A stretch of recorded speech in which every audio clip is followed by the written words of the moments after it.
While I say except, I also add the word perhaps, because the Chinese leadership in recent days seems to think that they can grow only at 7%.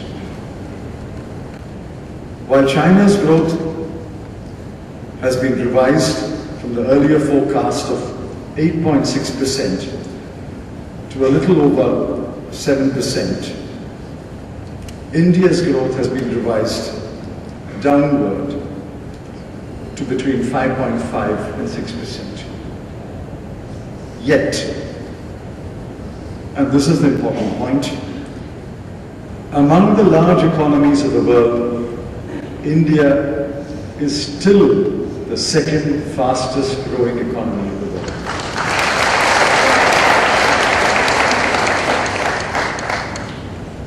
And that is because despite gloom, despite a sense of despondency in some quarters, there is in this country still alive and kicking the spirit of entrepreneurship. I'm not saying this because I'm in Ahmedabad. I have visited Ahmedabad, I don't know how many dozen times as a professional. I've always admired the spirit of entrepreneurship that is alive in the city of Ahmedabad.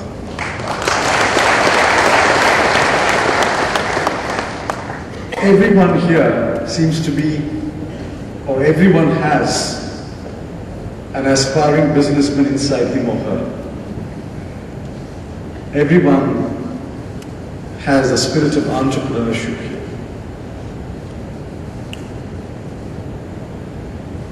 Now, why has the world economy taken a turn for the worse?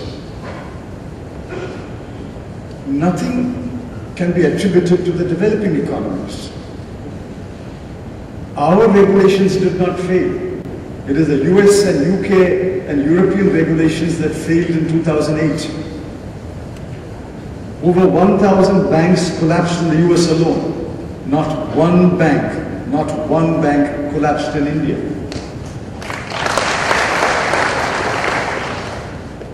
We did not acquire debt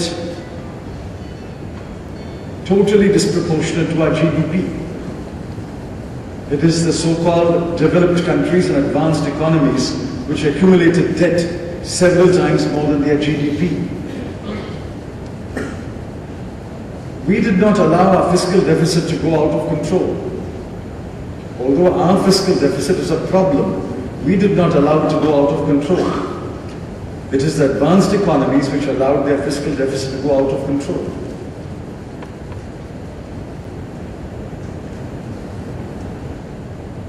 Now, when those economies stumbled, and many of them collapsed, we had collapses in Ireland, Iceland, Spain, Greece. The Indian economy did not collapse. Our growth rate declined, but still the growth rate, although unsatisfactory, is still at a rate of over 5%. I know that newspapers write that the growth rate of 2012-13 at 5% is a historic low. Unfortunately, most sub-editors and reporters have a very short memory. 2012-13 was not a historic low. The two historic lows were in 2000 and 2001, where the growth rate was 4.3%, and 2001 and 2002, where the growth rate was 4%. And in my defense, I may say, I was not the finance minister in those 2 years.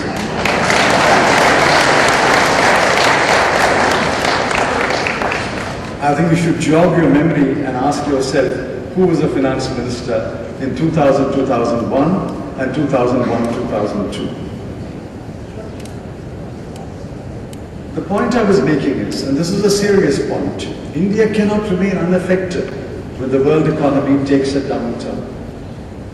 What we can do though is, and what we must do is, put our best minds together, take whatever steps we have to take to anchor our growth strongly in our fundamentals, face the challenges of the world economy, and rebuild our economy. It can be done. We have done it before. We have done it in 1991. We did it in 1997. The Asian crisis hit us. We did it in 2008 when the Lehman Bank collapse triggered a worldwide collapse of financial institutions. And I assure you, ladies and gentlemen, we can do it again. We will do it again. We can build our economy again back to its potential growth.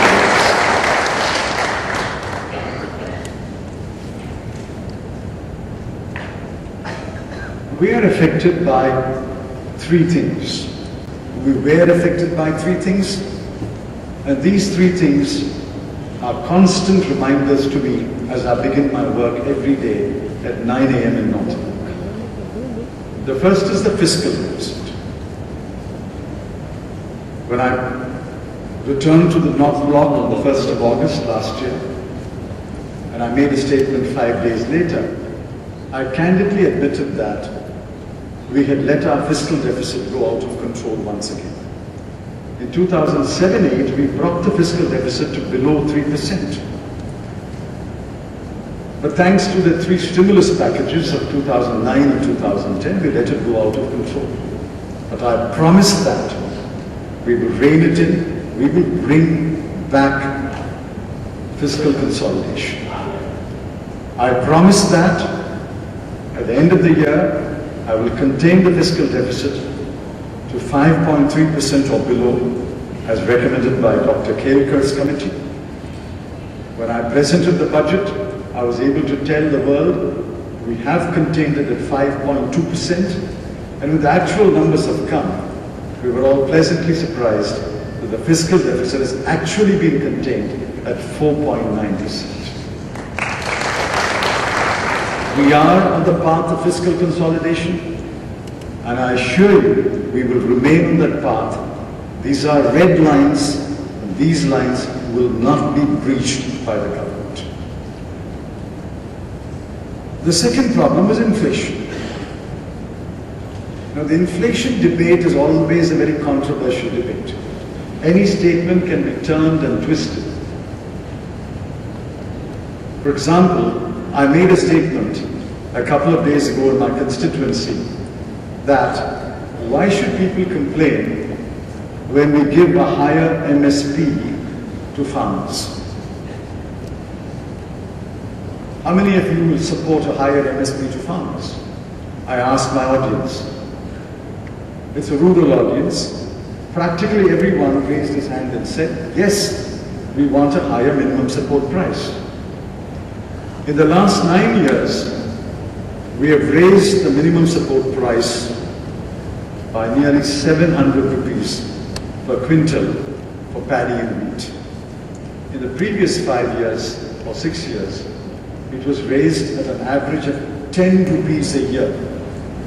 In 6 years, the MSP was raised by 60 rupees. In 9 years, we have doubled MSP from 650 to 700 to 1,350 rupees per quintal. So I asked my audience, how many of you support raising MSP? And they raised their hands and said, of course we want a higher MSP. Then I said, but urban people complain.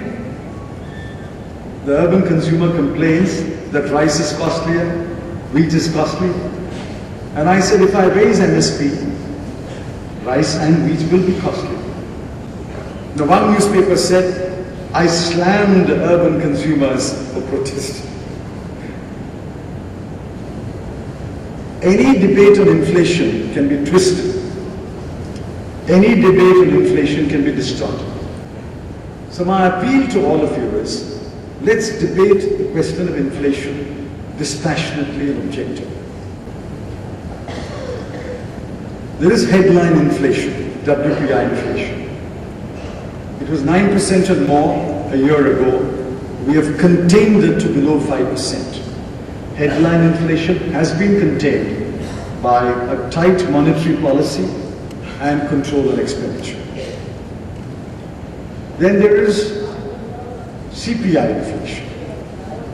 We have not been able to contain CPI inflation yet, largely because we have given a higher minimum support price, and also because we do not have an efficient logistics chain that can bring vegetables, fruit, milk, dairy products, and cereals and pulses to the market or to the consumers without adding a cost at every stage.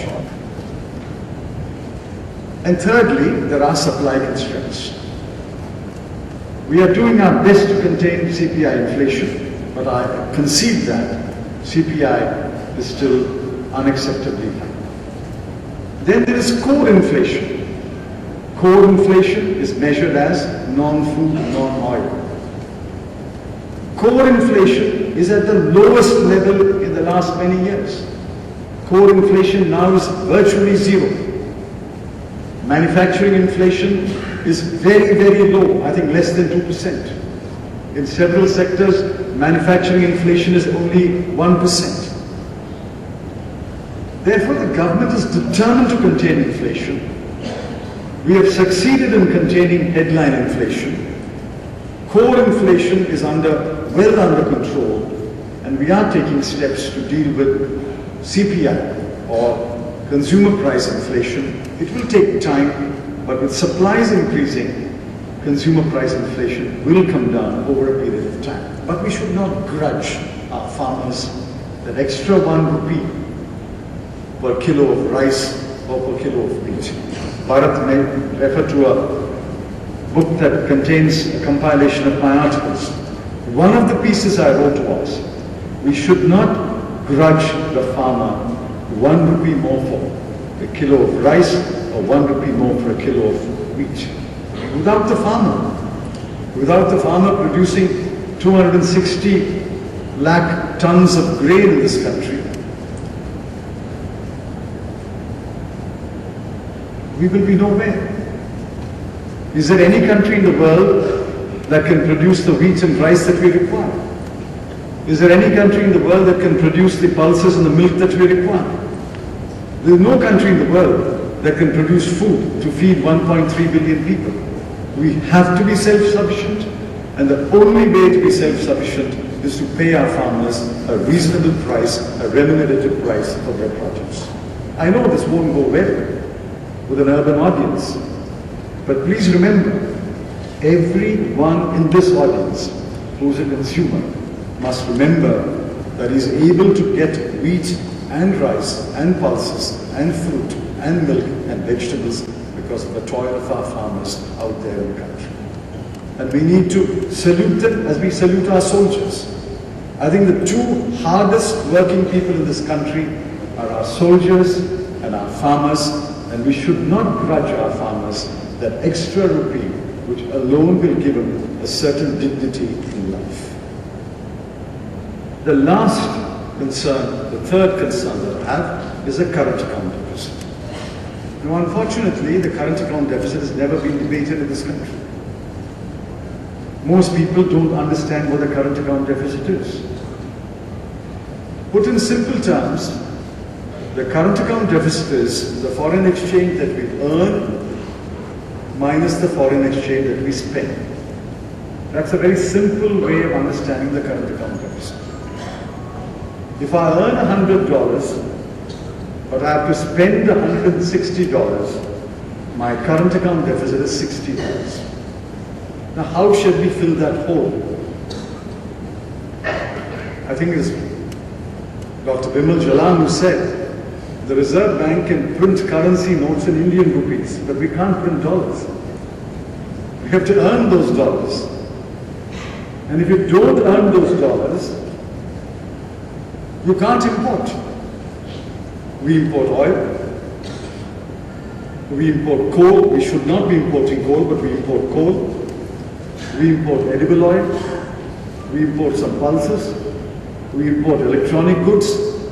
We import capital goods, machinery. We import technology. We have to pay for it in hard currency. And that can only be met by exports. We have to export. A country that earns more dollars and spends less dollars is a country with a current account surplus. China, Singapore, Malaysia. But a country that spends more dollars and earns less dollars is a country with a current account deficit. Brazil, Chile, Turkey, South Africa, India. Therefore, in the long run, we have to increase our exports. In the short run, we have to fill this hole by attracting foreign investment. There is no other way. If there is any other way, please tell me. And foreign money can only come in three ways. Foreign direct investment, foreign institutional investment, or external commercial borrowing. Any economist will tell you that in the hierarchy of these three flows, FDI is the best inflow, FII is the next best inflow, and borrowing is the last of the three inflows. Which is why we say we have to make this country an attractive destination for foreign investment. Which is why we say we have to liberalize our rules so that more people will invest in this country. When we become a country with a current account surplus, we can turn away foreign investment. But we are not yet at a stage where we are a current account surplus country. These three things are the three biggest challenges facing our economy, and I assure you on behalf of our government, the government has put the best minds to work on this. We have outstanding economic advisors. And we also consult a large number of other economic advisors. Our best minds are at work, and our best minds are being harnessed to address these challenges.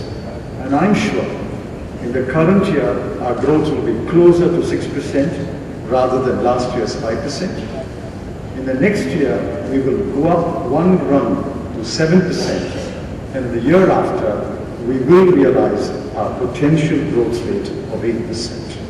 I'm absolutely confident that this is doable, this is achievable, and I appeal to the people of India, irrespective of who's in government and who's not in government.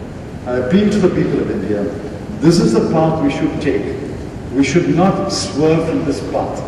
We should not turn our back on the path of a liberal, open, progressive economy. That's the only way India can become rich, India can become strong, and India can become prosperous.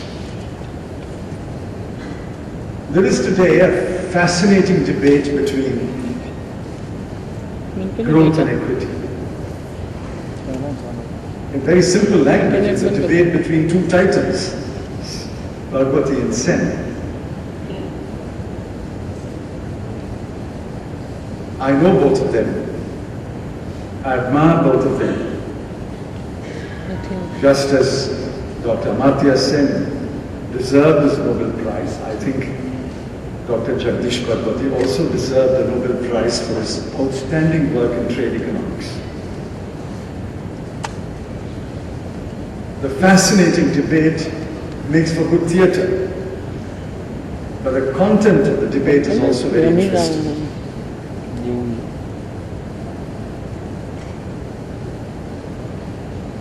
I think the Bhagwati argument will never be complete unless it is complemented by the Sen argument.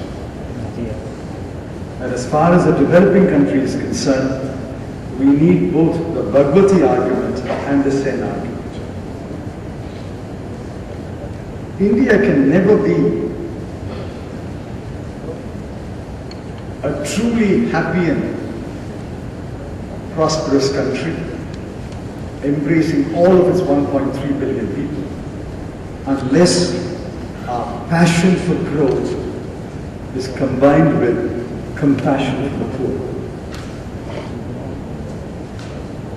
I'm passionate about growth. In my last budget speech, I devoted the whole paragraph why growth is the tide that will lift all boats.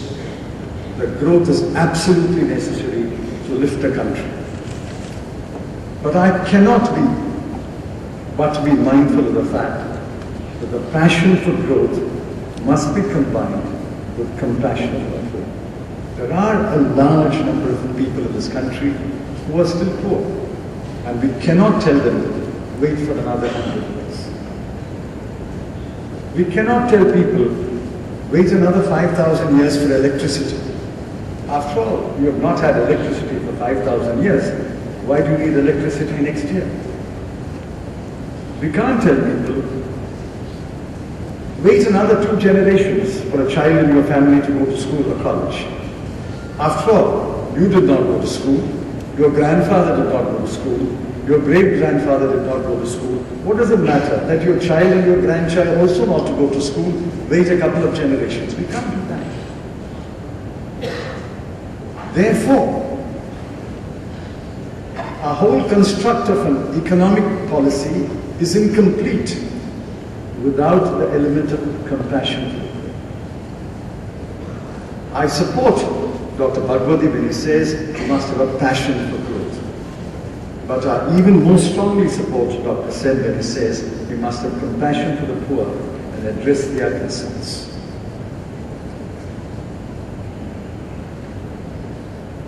I know that there are alternative narratives in politics, and that is how politics should be.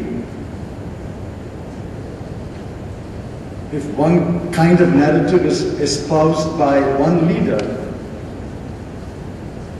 in democracy, the other leader must present a compelling and alternative narrative. People must have a choice between one narrative and the other narrative. Let's take 2 states formed out of one state. The erstwhile state of Bombay was divided into Gujarat and Maharashtra.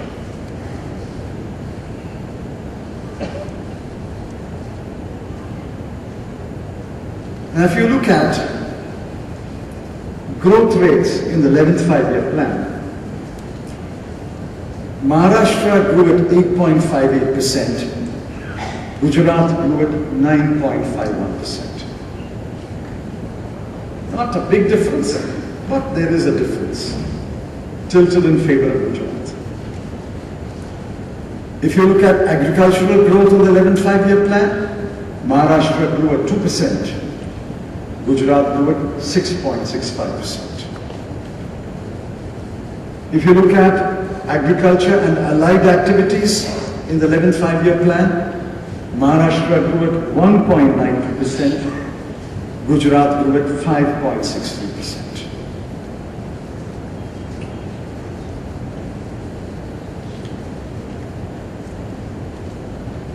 Clearly, one would hand over the trophy to Gujarat if the contest was between Gujarat and Maharashtra on growth. So all those who passionately believe in growth can unhesitatingly say that Gujarat scores over Maharashtra in GDP, in agricultural growth, in the growth of allied sectors.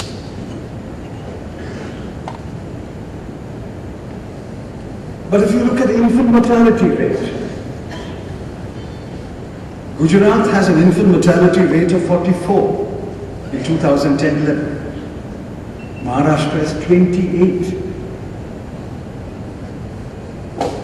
44 children per thousand die in Gujarat, whereas 28 in Maharashtra. If you look at maternal mortality rate, the figures are available for 2007-9, 148 in Gujarat, 104 in Maharashtra. If you look at total fertility rate, it was 2.5 in Gujarat, 1.9 in Maharashtra. If you look at the immunization coverage, it was quite high in Gujarat, 92.47% are covered, but in Maharashtra it was 99.43%. If you look at the proportion of undernourished children below the age of 3 years, 41.3% of Gujarat children were undernourished according to the figures available for the last year, whatever was calculated. In Maharashtra, it was only 32.5. Those of you who believe that passion for growth must be combined with compassion for the poor will now take back the trophy and say, listen, let's wait. I can't hand over the trophy so readily. And I'm only comparing Gujarat and Maharashtra, two states born out of one state. If I extend this comparison to some other states like Tamil Nadu and Kerala, the discrepancies are wide. I'm not here to take sides. I'm not here to present an alternative narrative. I'm sure Shakti Singh Govind will do that in his own way. But the point is, and I plead with all of you, I would make the same speech in Maharashtra. I would make the same speech in Tamil Nadu. The point I wish to make to you, my dear countrymen and women, we must combine a passion for growth with compassion for the poor. We must have the budget outline. Thank you very much for your patient hearing. I know I've spoken longer than I intended to. Thank you very much. God bless this country. God bless Gujarat, and more success for the Finance Minister.